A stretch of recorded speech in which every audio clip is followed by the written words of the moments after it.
E aí, pessoal, tudo bem? Sejam muito bem-vindos para mais esse nosso encontro. De antemão, lhe agradeço a sua companhia. Muito feliz de estar aqui com vocês hoje, né? Espero que esteja tudo bem com vocês. Aqui está tudo muito bem, graças a Deus. E prepare aí seu chá, seu café, a bebida da sua preferência, porque agora a gente vai conversar sobre um livro absurdamente relevante, um livro extremamente relevante de um autor incontornável, indispensável, né? A gente está falando de Alexander Solzhenitsyn, o seu livro Um Dia na Vida de Ivan Denisovich. E fica até o final do vídeo, por favor, para descobrir por que esse livro é tão importante e tão relevante. É um livro fininho, né, que você mata sem muito sacrifício, e acrescenta aí um livro extremamente importante, um clássico contemporâneo ao seu portfólio, né? Então, esse livro, o Alexander Solzhenitsyn, é, sem dúvida, o escritor mais célebre da era de prata da literatura russa, né? Então, essa contextualização a gente já cansou de fazer aqui, mas a gente vai fazer quantas vezes for necessário. Na era de ouro da literatura russa foi ao século XIX, né, com os grandes nomes da literatura russa, que estão no cano da literatura mundial, Tolstói, Dostoiévski, Turgenev, né, Gogol, Chekhov. E ao século XX foi a era de prata da literatura russa, que é dividida entre os escritores que eram cúmplices do regime totalitário comunista e os escritores que arriscaram a sua vida para se opor ao regime, né? Então, entre os que estavam aliados com o regime comunista, o mais célebre, sem dúvida, é Maxim Gorky, né? Você pode dar um pause aí no vídeo, né? Maxim Gorky era o queridinho do regime comunista, né? Sem dúvida era o mais célebre dos que estavam aliados com o regime. E entre os que se opunham ao regime, o mais célebre, sem dúvida, é o que nós estamos resenhando hoje, Alexander Solzhenitsyn, né? A gente tem Mikhail Bulgakov também, o Mestre Margarida, um livro fantástico que tem resenha no canal. Mas hoje a gente vai falar do livro Um Dia na Vida de Ivan Denisovich, do Alexander Solzhenitsyn, né? O escritor russo que ganhou o prêmio Nobel pelo conjunto da obra. E a gente já tinha resenhado no canal sua principal obra, né? Arquipélago Gulag, né? A gente tem uma resenha dele aqui no canal, desse livro, uma resenha um pouco antiga, um pouco tosca. Um dia talvez eu refaça, mas é o que a gente tem para hoje, não é uma resenha ruim. E a gente vai falar do seu segundo livro mais célebre depois desse aqui, que é Um Dia na Vida de Ivan Denisovich. Então a gente vai fazer uma contextualização, né? Quando o regime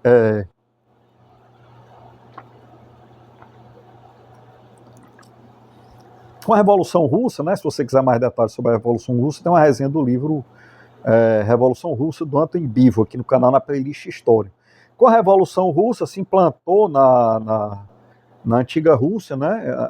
A partir da Revolução passou a se chamar União Soviética e se implantou um regime comunista totalitário, né? E uma das formas deles controlarem o povo era através dos gulags, né? Campos de trabalho / extermínio, sim, né? Um método extremamente dissimulado, né? Os campos se espalhavam através da União Soviética toda, e no nível de paranoia absurdo, milhares de pessoas foram presas e condenadas a trabalhos forçados nesses campos, né?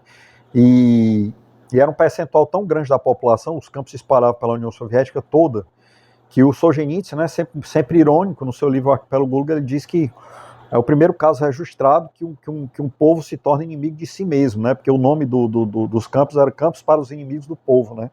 Porque ele fez uma conta básica lá, ou o cara tinha sido preso no Gulag, ou então ele tinha um parente que tinha sido preso, né? Tamanha a quantidade de pessoas que foram presas lá no Gulag. E a grande maioria foram presas não necessariamente por estarem contra o regime, né? Eles foram presos para provocar o terror mesmo. O regime usava os campos para manter uma grande parte da população presa, condenada a trabalhos forçados, para poder explorar a mão de obra e também para poder manter os outros sob controle, né? No terror mesmo, né? Ficar pianinho, caladinho, porque no nível de paranoia absurdo, se eles achassem que você estava contra o regime, você seria condenado aos gulags, né? E esses campos também funcionavam como campos de extermínio, porque as calorias que as pessoas recebiam era no limite do necessário para sobreviver normalmente, né? Você, no regime de trabalho forçado, você precisaria de muito mais, né? E quando o ser humano é subalimentado, a imunidade cai, e você não necessariamente chega a morrer de fome, né? Muitas vezes você morre só pelo fato da sua imunidade cair, né? Então lá eles iam morrendo às pencas, as pessoas nesses campos, e isso ficava muito dissimulado, digamos assim, né? Ao contrário do regime nazista, que construiu provas contra ele mesmo, né? Construindo fábricas de matar pessoas, câmeras de gás e tudo. Que o Solzhenitsyn brinca no Arquipélago Gulag dizendo que se você passar por um Gulag, você vai ficar rezando para passar por uma câmara de gás, né? Que é um método que acaba sendo, ironicamente, um método muito mais humano do que o método que os comunistas se utilizavam, né? Então, falei rapidamente, um resumo muito rápido, né? Para contextualizar, para dar o contexto em que a obra foi escrita.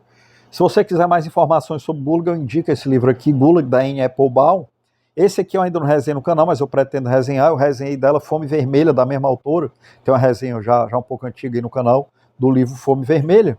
Então, se você quiser mais detalhes sobre o que eram os Gulags, de fato, né, não o que os comunistas divulgam, eu indico esse livro aqui da Anne Applebaum, que mais cedo ou mais tarde a gente vai resenhar aqui no canal. Então, terminada a nossa contextualização histórica básica, quem foi Alexander Solzhenitsyn? Ele era um comunista convicto, que lutou na Segunda Guerra Mundial, sobreviveu, foi um herói de guerra. E já ao finalzinho da guerra, 1945, a guerra terminando, ele era um cara muito inteligente, então uma das suas cartas, que tinha críticas sutis ao regime, ela foi interceptada, e ele foi mandado para um Gulag, um herói de guerra comunista, que lutou, deu a vida pela União Soviética, conseguiu sobreviver, e foi mandado para um Gulag, né?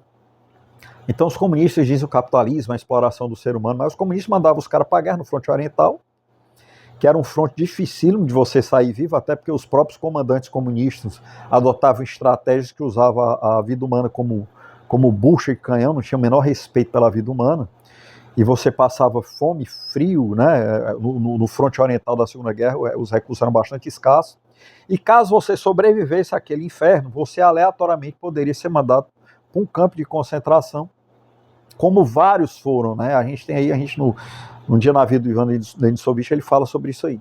Então vários foram mandados, então o Solzhenitsyn teve uma carta sua interceptada e foi mandado para um Gulag. E lá ele ficou 8 ou 9 anos, né? E a sua situação desesperadora, os caras não tinham a menor perspectiva de sair, porque o Stalin era vivo, né? E durante esse tempo que ele ficou lá, ele escreveu, sua obra relata como funcionavam esses campos, principalmente, né? Então aqui, nesse livro, ele fala a rotina dos campos, sem filtro, se entrega a maiores digressões, mas aqui não, aqui ele simplesmente relata um dia na rotina de um preso lá. O preso seria uma história de ficção de um preso chamado Ivan Denisovich, mas é ficção entre aspas, né? Porque aqui com certeza é um conteúdo autobiográfico brutal, né? Ele falou de ficção justamente porque, fica até o final do vídeo, você vai entender por quê, né? Então, após sair, normalmente as penas eram de 10 anos, mas quando completava 10 anos, eles se transformavam em 25. Então tinha gente que estava lá nos campos, isso nos anos 50 já, desde a época da Revolução Russa, nunca tinha saído, né? Então ele simplesmente não tinha a menor perspectiva de sair, naquelas condições terríveis, sem a menor perspectiva de sair. Eles acabavam, os que conseguiam sobreviver, né, fisicamente e psicologicamente, eles passavam por um processo de engrandecimento espiritual incrível, né? Porque eles não tinham nem esperança sequer, ele tinha. Se você tirar a esperança do homem, o que é que sobra, né? Então eles conseguiriam prevalecer mesmo sem esperança. E por sorte o Stalin morreu em 1953, né, morte misteriosa, provavelmente foi assassinado, porque logo depois disso todo o seu staff foi assassinado, também o Beria e tal, e os seus crimes foram denunciados pelo Nikita Khrushchev, né, no parlamento soviético lá, e a partir daí eles passaram a afrouxar um pouco essa coisa essa parte mais linha dura do regime, né, então vários presos foram libertados dos gulags, né, e a sorte do Solzhenitsyn foi essa, né? Do Gulag ele foi para o exílio, e do exílio ele voltou a Moscou, né? E uma coisa interessante a respeito do Solzhenitsyn é o seguinte: o comportamento básico, normal, né, usual dos ex-Zeks, né? Zeks eram chamados prisioneiros lá dos Gulags. Quando eles conseguiam sair, eles eram tão sequelados psicologicamente que eles só queriam saber de viver intocados, escondidos, sem nenhuma conversa com o regime, sem falar nada, se comunicando com as pessoas o mínimo possível. Já o Solzhenitsyn não, ele sobreviveu à guerra, que é muito difícil no fronte oriental, sobreviveu ao Gulag e saiu determinado a expor o regime, né? Isso numa época que o regime comunista estava, inclusive, levando vantagem na Guerra Fria. Tinha acabado de erguer o muro de Berlim, logo depois que ele saiu do exílio, né? E foi logo depois da crise dos mísseis de Cuba. Então era um regime de uma opressão incrível, né? Que podia fazer qualquer um sumir a hora que quisesse, que enterrava milhões em propaganda, em contra-informação, né? Para ter o controle da narrativa. E o Solzhenitsyn sozinho, extremamente pobre, né? A única coisa que ele tinha a favor dele era a verdade, mais nada. Mas ele saiu determinado e arriscou a vida para escrever um livro clandestinamente. Mas não foi esse aqui. Esse aqui ele conseguiu aprovação, ele criou coragem, levou esse manuscrito para um editor. E na época as publicações eram extremamente controladas pelo regime.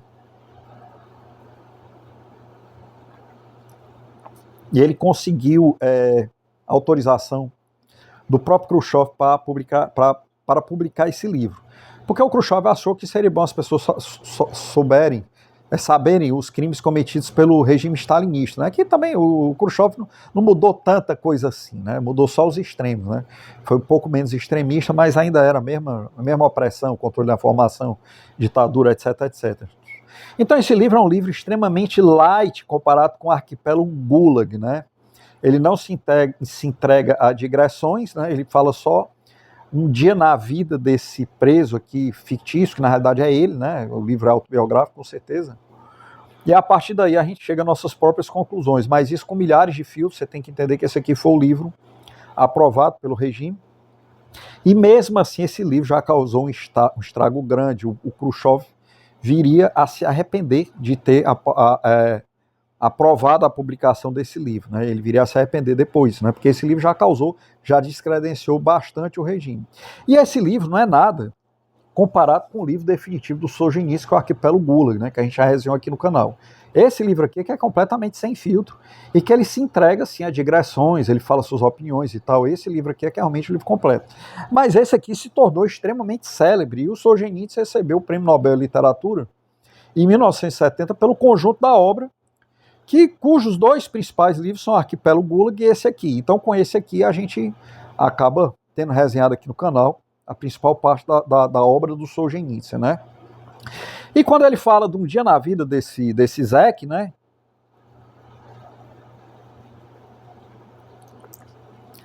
Quais são as... Deixa eu deixar essa caneca aqui, caneca do Fusquinha, tá me atrapalhando um pouco. Quando ele fala de um dia na vida do Denisovich, desse Zek, quais são as informações mais relevantes, né? Cara, aqui a gente vai vendo o nível de opressão que os caras estavam submetidos, né? O regime de trabalho terrível, você mal conseguia dormir, você trabalhava abaixo, o inverno lá na União Soviética não é como o inverno em outros lugares, né? Essa temperatura chegava até 40 graus negativos Celsius, né? Eles torciam todo dia que as temperaturas chegassem abaixo de 41, para eles não precisarem trabalhar. E os equipamentos que eles recebiam para trabalhar eram bastante rudimentares, luvas rasgadas, e a alimentação era muito abaixo do nível da pobreza, né? Uma alimentação feita para o cara morrer de fome mesmo.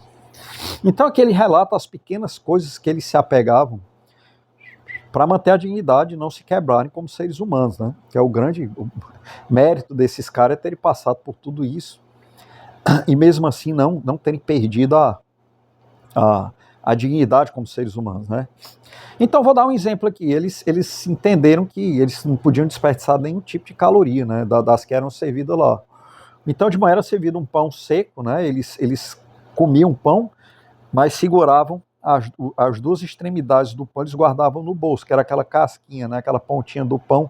Eles guardavam as duas casquinhas no bolso, passavam o dia trabalhando com essas duas casquinhas no bolso, que é para quando servisse a janta à noite, que era um caldo bastante ralo, com carcaças de peixe, né, quase sem carne as carcaças, né?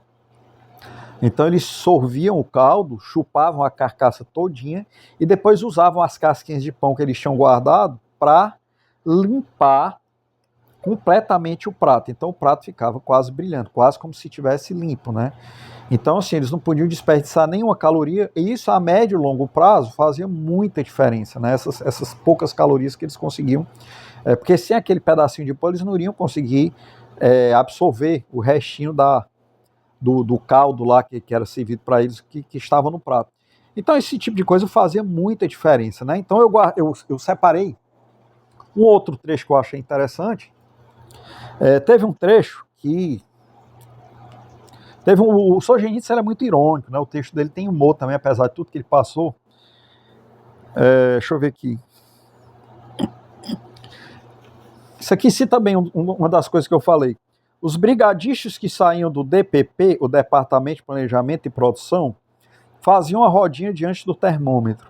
Um deles, um moço, herói da União Soviética, tinha escalado o poste e esfregava o tubo de vidro enquanto gritavam para ele lá de baixo. Não sopra nele, ele vai subir. Então, quando ele fala ironicamente herói da União Soviética, ele não estava brincando. Então, vários soldados que se destacaram na Segunda Guerra Mundial, aleatoriamente foram mandados para os campos. Eu vou dizer depois por quê, né? A explicação padrão que os comunistas seguem, né, em seus regimes, que é sempre o mesmo, até hoje é o mesmo.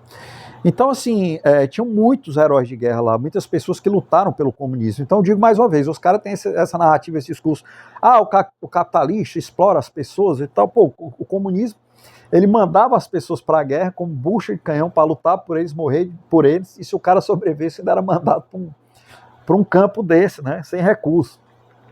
E tem um texto que eu achei extremamente tocante, extremamente emocionante, me emocionou demais, em que eles são transferidos de um campo para outro por uma questão logística, e acabou que o trem deles lá atrasou, e eles, os prisioneiros, foram colocados num trem de linha normal, bastante rudimentar, né, que o interior que eles estavam era bastante pobre, mas acabou entrando pessoas normais lá da vizinhança, da cidade lá, nessa linha normal, e entraram as meninas, né.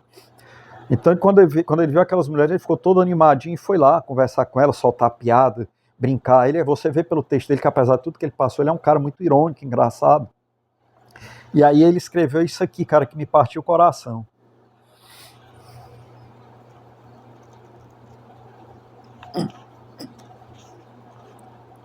Deixa eu achar aqui. Acho já. Conversamos, ele se chegou lá nas meninas, começou a soltar piada, brincar. Conversamos, contamos piadas, tomamos chá. De repente uma delas pergunta: de que vagão você é? Me perguntaram no fim. Não consegui. Soltei um suspiro fundo e disse a verdade. Que elas eram essas meninas do vagão da vida. E eu do vagão dos mortos. Então, assim, o cara não tinha a menor perspectiva de retomar uma vida normal, né? E eles, estavam passando por tudo isso. E outra coisa interessante nessa rotina, que ele vai revelando todos os detalhes, né? É um livro muito fininho, cara, de 150 páginas. E páginas pequenas. Então, ao final do livro, que eu achei interessante demais, os que sobreviveram psicologicamente, logicamente que as primeiras reações, como qualquer ser humano, eu falei isso até na resenha do Arquipélago Gulag, é o cara ser tomado pelo desespero, pelo desânimo, pela desesperança, o cara querer morrer. Mas uma vez vencido esse estágio, eles eram tomados por um crescimento espiritual muito grande, como usando a expressão do Tolstói, né? Se bem que eles não gostavam do Tolstói, mas usando a expressão do Tolstói, é um estado de beatitude, né? Eles acabavam se elevando espiritualmente acima daquilo tudo, e é uma coisa impressionante o nível que esses caras atingiram. Inclusive tem aqui no final, ele descrevia isso muito mais minuciosamente no Arquipélago Gulag. E aqui ao final eu peguei uma conversa entre eles, já no finalzinho,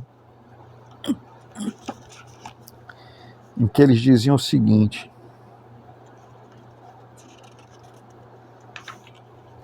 eles estavam discutindo lá, na hora que eles estavam rezando, um disse que estava rezando para isso, outro disse que estava rezando para aquilo. Então um rapaz lá muito jovem se levantou e disse assim: Ivan Denisovich, diz ele ainda, não é para receber uma encomenda que a gente tem que rezar, ou para receber uma sopa extra. O que o homem põe mais alto é uma miséria aos olhos do Senhor. A gente tem que rezar pela salvação da nossa alma, para que o nosso Senhor arranque do nosso coração a escória do mal. E isso era um sentimento, isso no Arquipélago Gulag, era um sentimento muito, é descrito com muito mais profundidade. esse processo de elevação espiritual, aqui os Zecs iam passando, né? Zecs, digo mais uma vez, eram os prisioneiros lá do Gulag, né? Então, assim, é um livro emocionante, tocante, é fantástico, é imprescindível, indispensável, né? E agora eu vou dar minhas impressões pessoais, são as seguintes.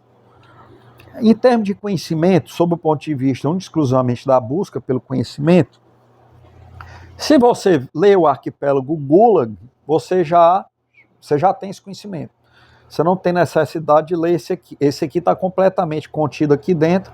Isso aqui é uma forma muito resumida e muito filtrada, e sem as digressões importantíssimas do Solzhenitsyn, né? Então, se você leu esse aqui, você não precisa, em termos de conhecimento, do ponto de vista de conhecimento, você não precisa ler esse aqui. Porém, eu digo o seguinte, cara, isso aqui é um livrinho de 150 páginas, cada página dessa é 2 vezes menor do que a página do livro normal. Então tu mata um livro desse aqui com 2 sentadas, né? Um livro bom, com a leitura legal. Então não custa nada ler esse aqui também, é mais um clássico russo, um livro imortal que tu acrescenta para o teu portfólio de clássicos. Então eu recomendo sim a leitura, né? Se você ler esse aqui primeiro, como foi o meu caso, você não vai ver nada de novo aqui. Porém, eu recomendo sim a leitura pelo valor histórico que o livro tem, pelo conjunto da obra do Solzhenitsyn e pelo fato de ser um livro que não dá trabalho nenhum, né? Um livro muito gostoso de ser lido, muito pequenininho, né? Outra coisa que eu queria dizer é o seguinte, nas minhas impressões pessoais, chamar a atenção mais uma vez para a determinação do Solzhenitsyn, né? Os escritores da Era de Prata da literatura russa, que optaram por arriscar a vida e escrever clandestinamente, até a estrutura dos livros foram comprometidas. Eu vi o Solzhenitsyn falar isso uma vez, vi o Bulgakov de falar isso uma vez também, que até a estrutura dos livros, a edição final e tudo foi comprometido, porque ele escreveu clandestinamente, estressado. Então esses caras têm um mérito assim, absurdo, uma determinação absurda, que eles fizeram isso na época. Hoje já tem muita gente no mundo que sabe o que é o comunismo. Mas na época o comunismo tinha muita força, muito prestígio, muitas pessoas que se dizem proeminentes, inteligentes, defendiam o comunismo, como defendem até hoje, infelizmente. Mas graças a Deus tem muita gente que já sabe a verdade. Então os caras, a determinação do Solzhenitsyn, até mais do que a do Bulgakov, porque ele foi um Zé, que ele passou pela guerra, ele passou pelos campos depois da guerra. Então ele praticamente entregou sua vida toda ao regime. E quando ele saiu de lá, essa determinação dele é louvável, né? Louvável mesmo. A única coisa que ele tinha do lado dele era a verdade, não tinha mais nada. E eu queria aproveitar para chamar a atenção o seguinte, se você é jovem, você está em processo de formação das suas ideias, você tem muito cuidado com canais, em português mesmo, canais aqui do Brasil, que fazem apologia ao comunismo, né? Tem muitos. Inclusive, muitos desses caras se dizem professores de história, né? E eu não dou a mínima para a certificação que eles têm, mas eu acho que um professor de história que não tem compromisso com os fatos, não sobra nada, né? Não é uma mera questão de posicionamento político, né? Se você não tem compromisso com os fatos, não sobra absolutamente nada, né? Então, no Brasil, a gente passa pelo ensino formal todo sem ter acesso a absolutamente nada desses fatos históricos, que estão entre os fatos históricos mais relevantes do século XX. Então, não confie, se você quer realmente ter acesso ao conhecimento, se você quer aprender história, não confie nesses canais e não confie no ensinamento que você recebeu no colégio, né? No ensino fundamental brasileiro, né? Esse conhecimento foi claramente editado, não é difícil imaginar por quê, né? O patrono da nossa educação, Paulo Freire, ele fazia apologia aberta ao comunismo, os seus livros ele elogiava o regime chinês, elogiava o Mao Zedong, né? Isso é um fato incontestável, não adianta você ficar com raiva, isso está lá escrito. Então, assim, o que eu digo para vocês tem acesso à informação. Você pode até dizer que o Solzhenitsyn é um testemunho específico, mas não se resume a isso. Tem milhares e milhares de livros, de milhares de historiadores, né? Eu vou já mostrar mais alguns aqui, que você pode ter acesso a historiadores consagrados, né? Nos círculos de história, nos grandes círculos de história ao redor do mundo, os grandes centros acadêmicos. Isso aí é fato consumado, ninguém nem discute que essas coisas aconteceram, né? Então, tomem muito cuidado. O regime chinês, que era enaltecido pelo Paulo Freire por exemplo, ele matou mais do que a Primeira e a Segunda Guerra Mundial combinadas. Ele pegou os métodos stalinistas, aplicou numa escala muito maior. Então, assim, se você E a gente tem tudo em livros como esse aqui, por exemplo, A Grande Fome de Mal, né? Aplicação, o uso da fome como arma de destruição em massa contra o seu próprio povo, né? Esse aqui ainda não tem resenha no canal, mas tem um similar da Anne Applebaum, aquela que escreveu o Gulag, Fome Vermelha. Procura essa resenha aí, é meio antiga, mas está aí no canal. E aqui, se você estudar a Guerra Civil Chinesa, por exemplo, você vai ver que os comunistas, em determinado momento, eles não tinham a menor condição de ganhar aquela guerra, né? A solução que eles encontraram foi arregimentar, cooptar o campesinato chinês com mentiras marxistas, né, aquelas mentiras ideológicas marxistas, e eles conseguiram arregimentar o campesinato, e isso fez toda a diferença, né, junto com a invasão japonesa, para que a guerra se decidisse em favor dos comunistas, né. Porém, menos de 10 anos após eles assumiram o poder, eles implantaram um regime de escassez programado nos campos e exterminaram o seu próprio povo, né? Deixaram o povo com fome, usaram a fome como arma de destruição em massa, está tudo aqui em vários outros livros, em várias outras fontes, e exterminaram aqueles que mais os ajudaram a chegar ao poder. Mas isso é um padrão dos regimes comunistas, né? Eles obedecem sempre o mesmo padrão, né? Eles tomada de poder, depois os expurgos para eliminar a concorrência, e depois eles saem eliminando todos aqueles que os ajudaram, né? Aí chega uma hora que acaba chegando no topo, como aconteceu com Lenin, como aconteceu com Trotsky, como aconteceu com Stalin, todos morreram, né? Os que ainda estão vivos, vivem uma vida, assim, extremamente paranoica. Então, assim, e mais cedo ou mais tarde cai, no momento de gravação desse vídeo, o ditador comunista sim, um regime de orientação marxista, Nicolás Maduro acabou de ser capturado. Vamos ver como é que vai terminar. Mas, assim, é sempre o mesmo padrão, né? Eles acabam assassinando aqueles que os ajudaram, né? É um negócio assim satânico. Satânico é pouco para definir o que foram esses regimes, que são esses regimes até hoje. Então eu faço esse alerta, não posso deixar de fazer esse alerta. Se você é jovem, está em processo de formação das suas ideias, muito cuidado mesmo, se informe quais são os livros relevantes, se informe quais foram os autores relevantes, né? Aqui a gente fez aqui 2 indicações fantásticas, super necessárias. A Grande Fome de Mal, né? Eu ainda pretendo resenhar esse livro. Gulag, da Anne Applebaum, essa escritora aqui, ela é fantástica, essa historiadora, tudo que você lê dela é extremamente relevante, extremamente factual, né? Não tem como você contestar. Mais o Fome Vermelha, que tem resenha no canal também. E é isso, pessoal. Tamo junto, né? Porque eu tô falando aqui não é uma questão de posicionamento político, é uma questão de fatos históricos, né? Isso aqui é uma resenha de história, né? Não deixa de ser uma resenha de história. Fatos são fatos, né?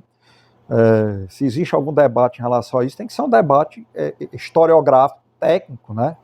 E preferencialmente não fugir dessa seara. Então é isso, pessoal. Eu agradeço mais uma vez, muito feliz por estar com vocês aqui de novo. Tamo junto, viu? Tamo junto aí esse ano que tá chegando, viu? E eu tenho muitas resenhas fantásticas, de livros fantásticos, programadas aí para esse ano. E tamo junto, viu? Um grande abraço para vocês e fique ligado no canal.